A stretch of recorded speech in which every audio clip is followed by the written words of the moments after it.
Не купувай имот по този начин.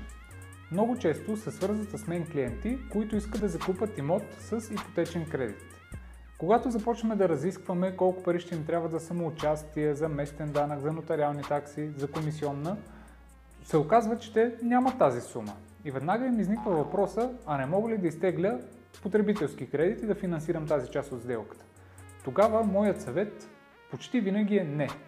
Не бива да си позволявате да изпадате в такава ситуация, в която ще трябва да изплащате потребителски кредит от едната страна, който е на доста по-висока лихва и за по-кратък срок, и ипотечен кредит от другата страна, който пък е с доста голяма вноска и за доста по-дълъг период.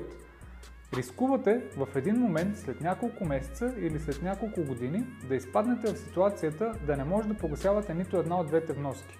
Щом не сте могли да заделите тази сума на този етап, изчакайте, съберете нужния капитал и тогава тръгнете в тази посока.